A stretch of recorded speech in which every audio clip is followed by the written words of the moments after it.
This is the Global Podcast Network, where executives and professionals connect, share, and inspire. Stay tuned for the conversations that drive success.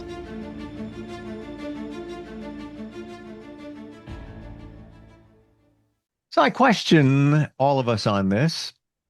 Are you pushing yourself? Are you kind of going to the outer limits of you?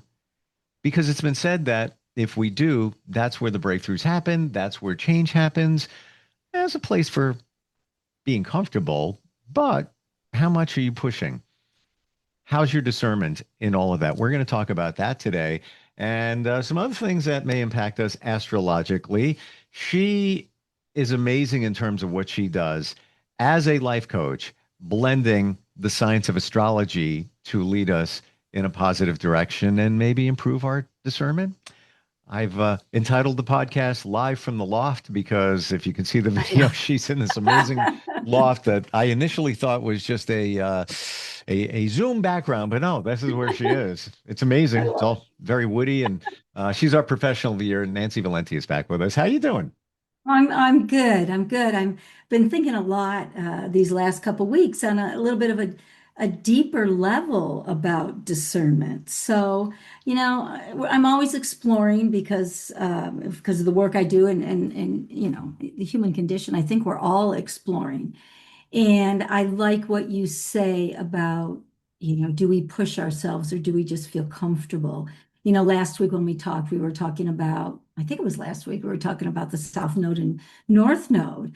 And, there's that discernment right there. And I think now that I'm thinking about this and feeling into it, discernment is about choice too, right? Do we Mm, want to mm. move forward or do we want to, stay comfortable?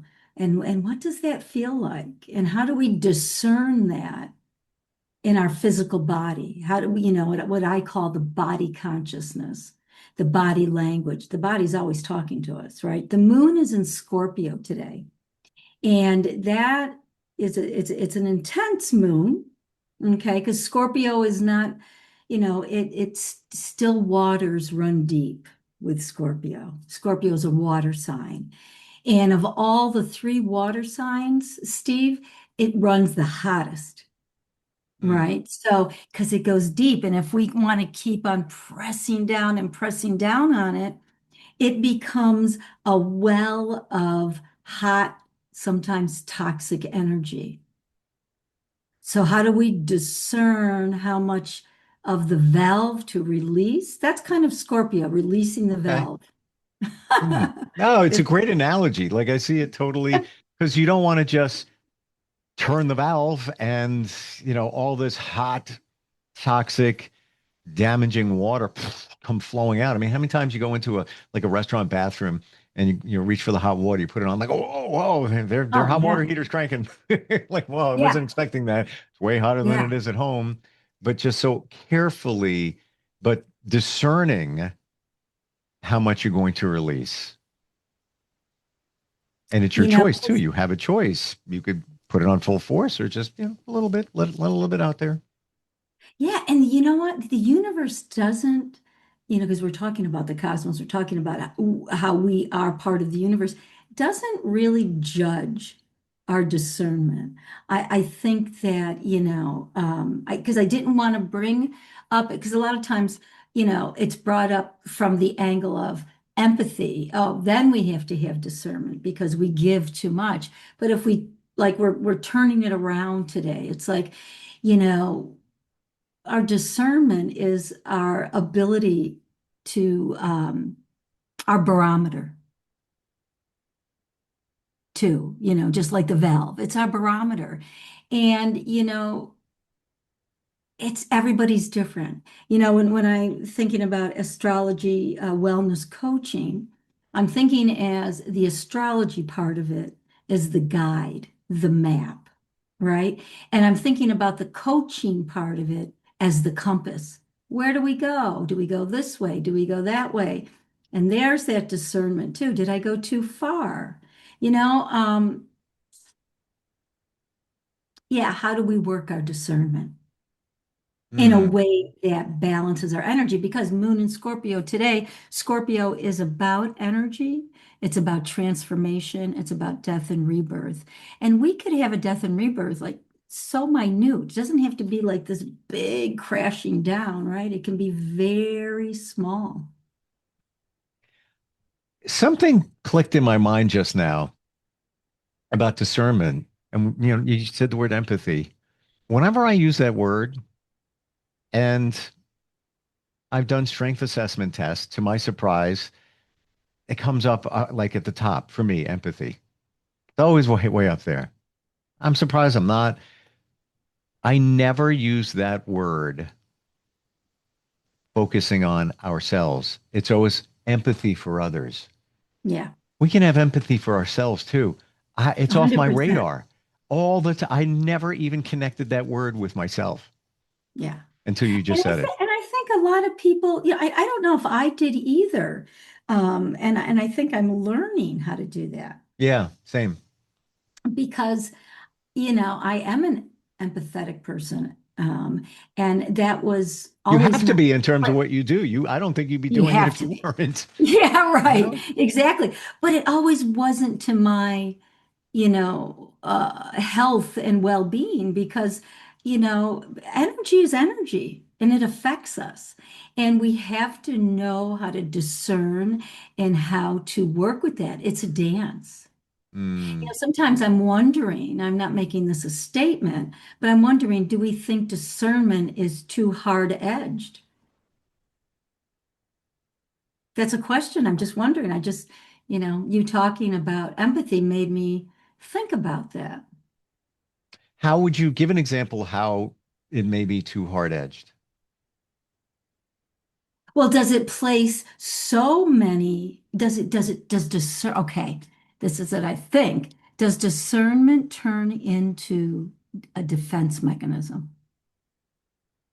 So if I was coaching somebody and I looked at their chart and, I got some, insight into maybe what their trauma was and how they deal with stress Hmm. and, their defenses, we might look at the patterns there and try to, maybe a pattern keeps on going on with the relational styles. So maybe we look at that. Is discernment too defensive?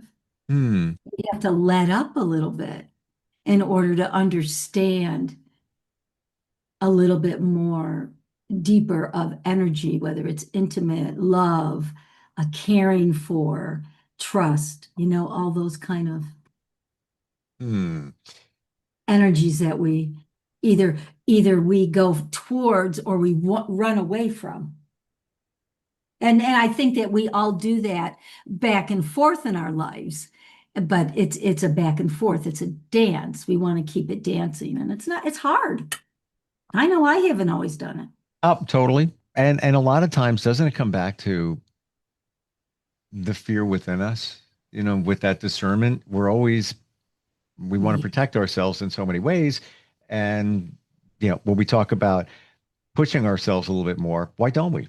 Because it's comfortable, because it's safe. We all want to feel safe. that's right. And you bring up fear. So I just want to I'm going to go into a transit that's happening this week. And it's important. It's an important transit. I've been feeling it. Hmm. I'm working with it. So we have Mars in Scorpio and the moon is in Scorpio today.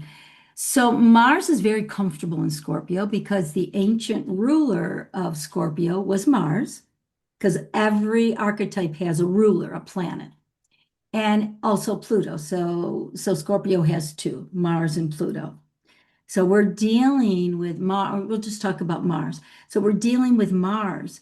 So when Mars gets fearful, Steve, it gets very egotistical because it's the ego comes up and the ego gets, the discernment of the ego gets a little hard, maybe a little bit narcissistic. And it does that kind of a thing with that Mars, which is our desire, our will, our motivation, our warrior energy.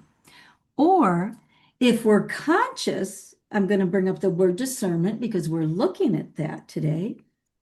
We look at that and we dance with it and we work the valve that, okay, I'm feeling a little fearful. What if I pull back? Let's see what that fear is about. Let's bring Scorpio, the unconsciousness of that fear, up to a place where we can look at it and discern it in a way that is workable and open. Well, the ego kicks in ultimately to protect you. Yes. And we have a good ego and an ego Yes. that does not serve us, right? Well, So, thank you for saying that because a lot of times when we use that word ego, it's viewed in a negative way. Like, oh, look at they got an ego. They're full of themselves. No, yeah, we all have no. an ego. You have to. It would be spaghetti if we didn't. Exactly. Yeah, it's keeping that ego in check. I'm, this is what I'm feeling next week in terms of transits and just what's going on, the energy that I'm feeling is kind of a turning point for a lot of this, a lot of us. I don't know why I'm feeling that. Do you think that based on what's going on in terms of the I, planets? yeah, I think it's a really big turning point. And, again, I don't get into politics and everything, but you know what? We're here, we're in this society, we're in the world, and we got a lot going on. And I think it is a turning point. And I think it's a turning point of consciousness to actually see discernment in a way that doesn't work, that we're holding on so tight to either ideologies or ways of being or paradigms that don't work anymore, that we have to let go of the grip of discernment and understand where maybe we can grow and evolve because, Pluto in Aquarius, and I don't know if I mentioned this, excuse me, that transit of Mars and Scorpio is squaring Pluto in Aquarius, and a square creates tension. And that's the transit, that's the energy. And it creates tension, Steve, because it wants to grow. It wants to push out of its boundaries, its confinement, and evolve. And that's Pluto in Aquarius. And Pluto will always be death and rebirth. And it will always want to transform the unconscious toxic ways that don't work anymore and alchemize that into a higher consciousness that's really spiritual and understands, in this case, Pluto in Aquarius, humanity, individually and collectively. And Mars in Scorpio is pushing that from the bowels up, so to speak, because that's what Scorpio rules. Would you say that uh, we may feel like caged animals Yeah, wanting to burst out yeah. and That's a maybe square, Steve. That's a that's where I'm square. going. Yeah. Yeah. That square is a little cage, and we go to one corner, we go to the other corner, and this corner, this corner. We have to find where we can break through. Again, I bring up discerning in a way that binds us, or discerning in a way that allows us to break free and understand where we're going. Would it also, like you referred to the upcoming week, um, just globally with what's going on. We don't do politics here, just Right. stating some facts. There's stuff going on. On a more personal level, would that also be evaluation of relationships too with this transit where you might look at something yeah, a relationship you're in that might not support you and just like looking to, yeah, let me look at this in a different way. I do. I agree with you. And with this transit, I would look at it in a way, is that relationship supporting your authenticity? Mm. Aquarius and Pluto. Or does Mars need to go in there and do like Scorpio and Mars to me is like the perfect surgeon to go in and start to, take things apart or research what's going on, like really might, really getting in there, to release energy. So I personally don't, I like this transit, and a lot of, people won't because they see it as volatile. Yes, and it can be volatile. It all depends on where the consciousness is and where your mindset is.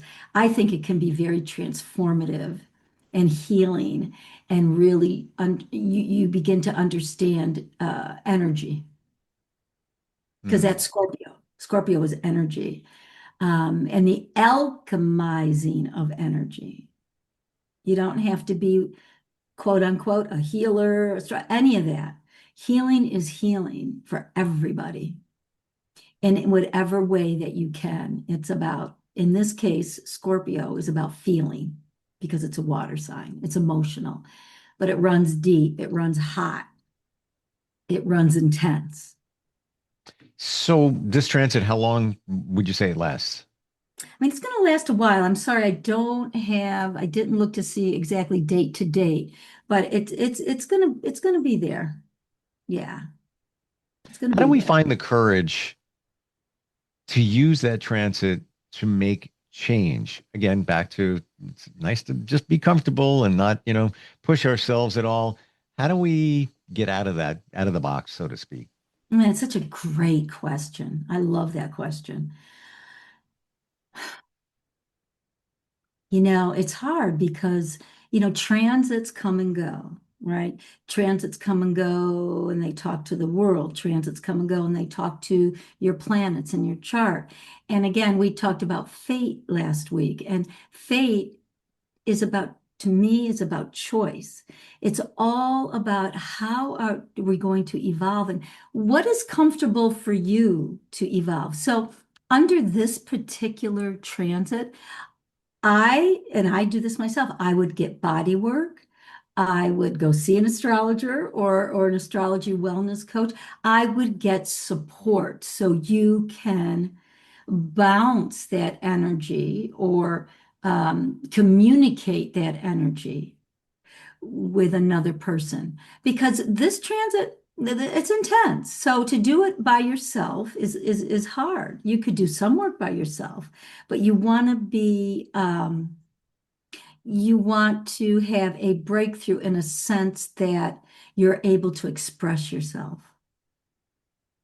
Making the most of it. That's what it sounds like. making the most of it. I like that. It's almost as if there's a train moving by, the doors are open on the train, and you want to jump on that train as it heads in a positive direction of discernment. But in order for that to happen, you got to run for the train. You have to have that literally a leap of faith to jump in through the doors and then now be on board. Um, and like you said, maybe you can't do it alone. Maybe there's somebody there that can reach out a hand and pull you on that train during that train. That the transit train. I love that. New name for a podcast. It's a transit train. I love that analogy. And let me ask you this, because we live in duality. What happens if you miss it? What happens if the Hmm. doors close so fast that you were just about to reach and the door shut? How can we work with that energy in a way that is complementing your consciousness and your evolution and not putting you down and not degrade? Oh, I did something wrong or I did this. You know what I mean? Hmm. Maybe, well, I'm going to ask you that. Yeah. What if you Ooh, miss I'm not going to miss that train. it? And I'm that's your can choice. I'm always very transparent. Yeah. In the next week or so, I'm focusing on things for me in a big way. And I did it a few months ago and I'm doing it again. And I don't know what it is. It's like a calling. It's saying you need to do this and getting energy work, hypnotherapy, all of Yeah. that, just taking the time for that. So I'm going to be on that train. I love it. I'm not missing that train. It Yeah, just, I'm not missing that train either. I mean, I just had some I get chiropractic work, but I get a very specific kind called network chiropractic. And I do reflexology and hmm, I study, I'm in a year-long program with my teacher for astrology. So, those things help us to push us to not miss the train. But I just want to put out there, if you did miss the train, it's okay. so this Because would, if you're conscious of it, then you'll get the next. yes. If you knew the train was coming by, there's going to be another train at some point. But I There think is. it comes back to what we said at the very beginning today, and the thing I didn't realize, having empathy for yourself, saying, Yeah, all right, hey, good for you. You realize that you should have been on that train. Hey, you missed it. Things happen, whatever. Um, but at least it's on your radar. perfect. At least it's on your radar. And when it's on your radar, Steve, Yep, your energy has already expanded a little bit. totally. A And it might lot. might, might take you longer to get the job done. But at the same time, you're at least you're at the train station.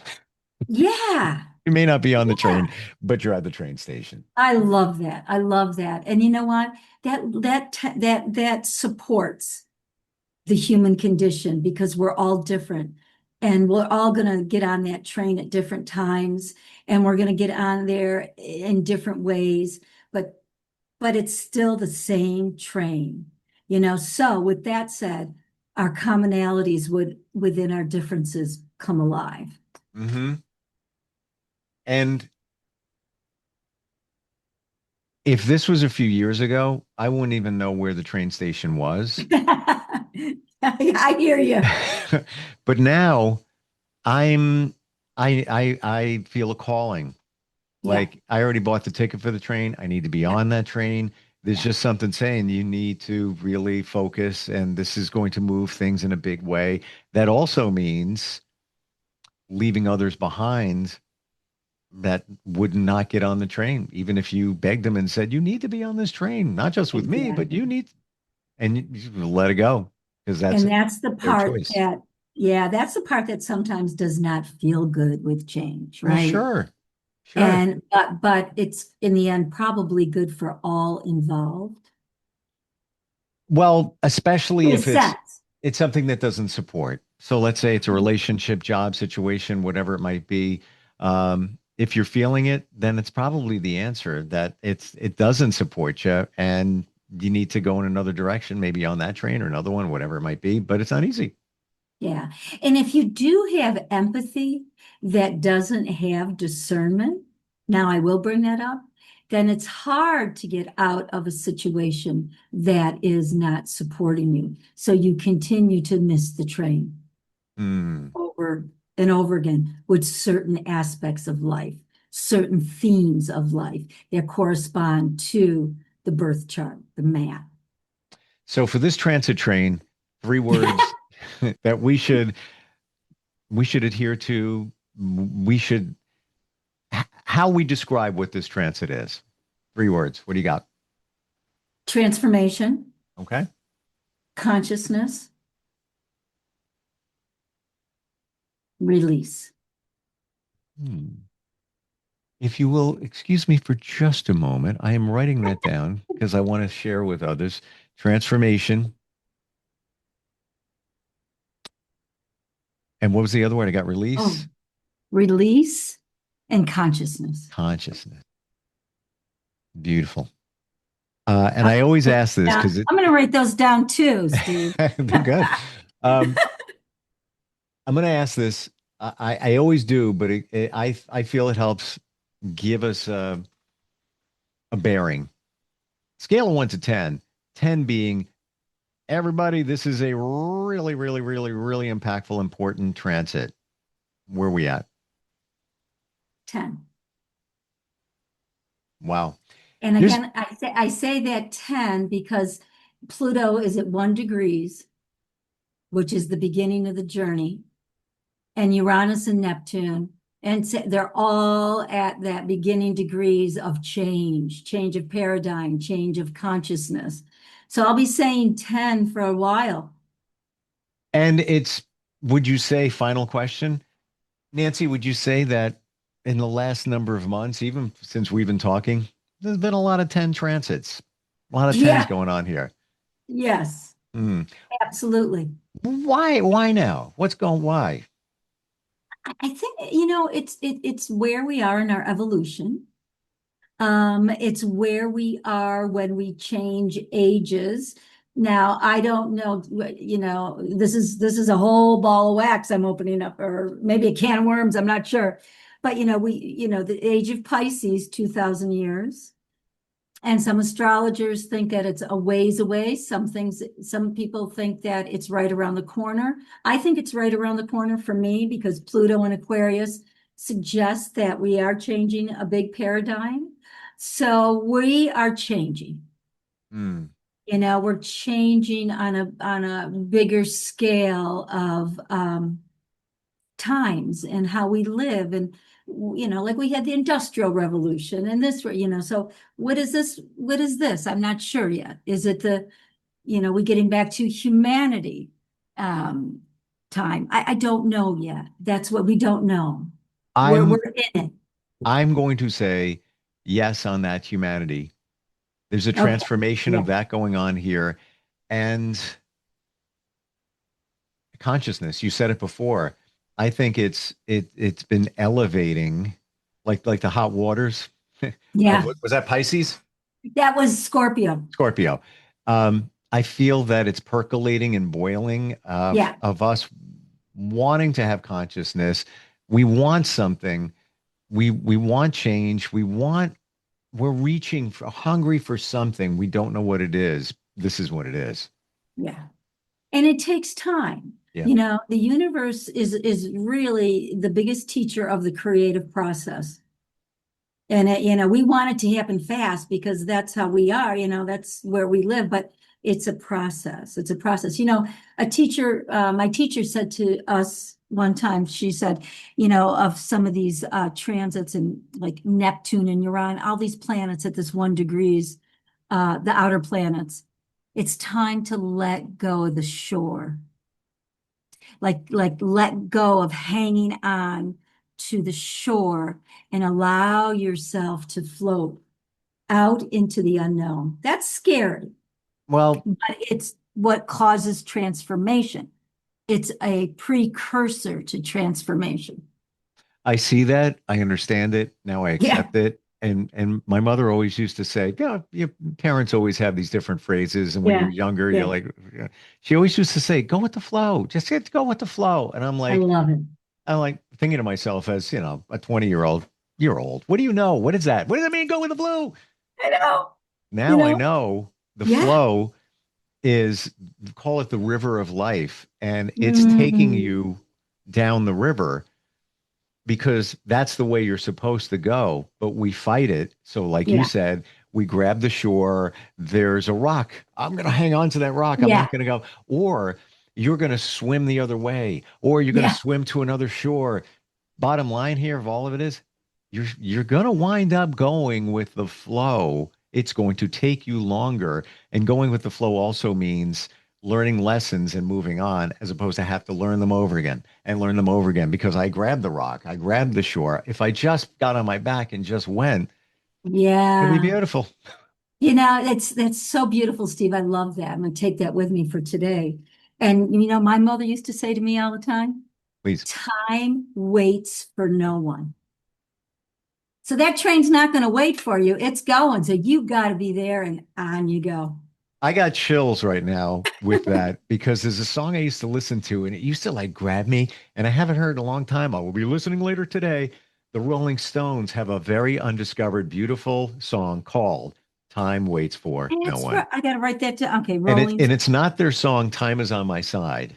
Okay. It's not that one. It's Time Waits for No One. And when you Okay. hear it, it's almost a little haunting. Time Is on My Side is more of a, like I know 60 that one. Yeah. psychedelic kind of, Yeah. like a more uplifting kind of feel. I'm Yeah. not saying this Time Waits for No One is not uplifting. It's a little haunting, especially it starts out of nowhere. You're like listening and you hear like tick, tick, tick, tick, tick, tick, and this drum beats like kick it up.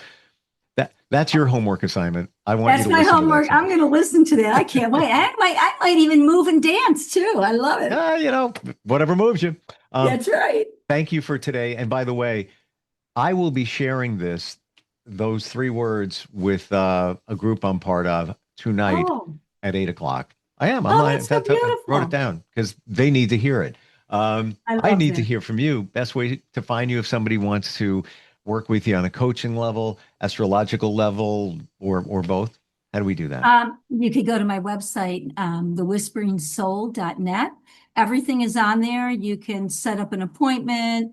You could email me. You could call me. I am available. Love to connect. Love talking with you. Love talking with you, Steve. What a great conversation. Likewise. All right. We'll catch up soon, okay? You bet. You Thanks. take care. We'll be right back. This is the Global Podcast Network, where executives and professionals connect, share, and inspire. Stay tuned for the conversations that drive success.